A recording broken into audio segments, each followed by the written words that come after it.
Hi, I'm Tanisha Arena, and you're listening to the first episode of Unapologetic. So the other day, I was in my car and I actually spent a lot of time listening to satellite radio, and I learned this interesting tidbit that caused me to actually pull over, and I had to replay it about 3 times. And it's got a lot to do with our census, which has been delayed because of COVID-19 and lots of other things that we've experienced.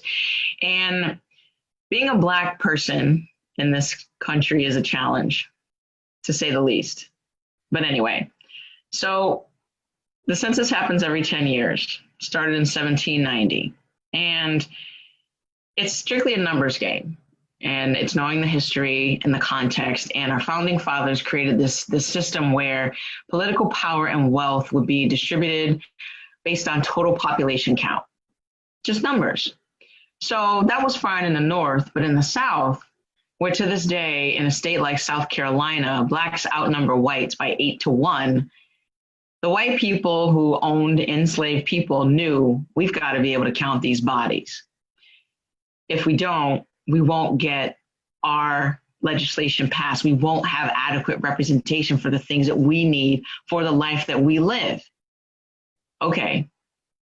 After that is when you started seeing things like the 3/5 compromise, the counting of Black bodies to matter for the pushing of whatever the agendas were. And again, the framework, our founding fathers created a system where political power and wealth would be distributed based on total population count. I had to pull over. I was like, wait, what? Am I hearing this right? And my brain is rapid firing, doing the calculations and understanding everything that I'm seeing today in this society, in this life that I'm living. And fun fact, my ancestors, your ancestors, if you're a Black person in these United States, we're better represented as enslaved 3/5 people than we are today as whole people with the freedom to self-report that we exist. Just hold that for a minute.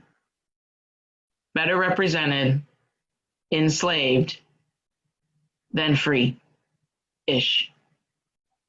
If that doesn't enrage you, if it doesn't sadden you, if it doesn't make you want to act, I don't know what will.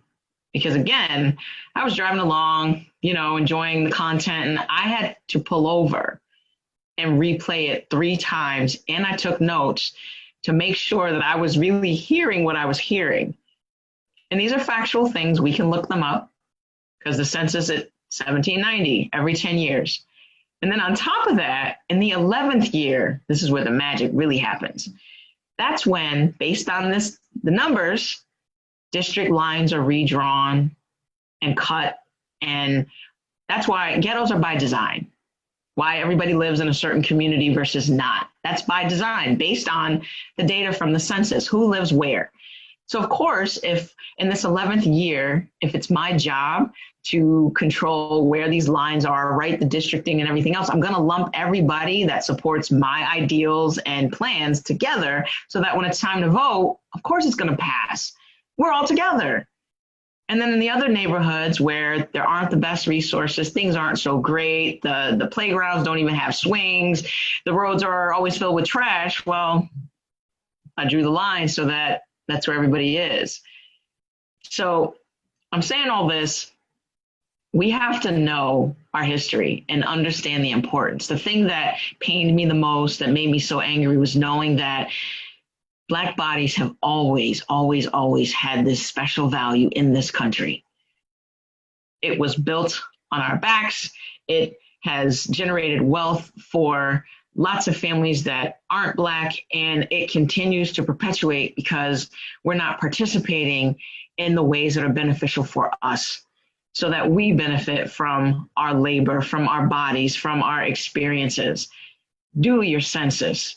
It's not about the government being in your business because they're already in your business, but it's about why don't we have enough money for WIC, for preschool programs, for homelessness, like to eradicate social ills. Because again, the playbook was laid out for us. The founding fathers created a system where political power and wealth would be distributed based on total population count. The numbers. Jay-Z said it best, numbers don't lie. So we need to start getting counted so that we can be represented and get the things that we need collectively. That's all I'm going to say about that.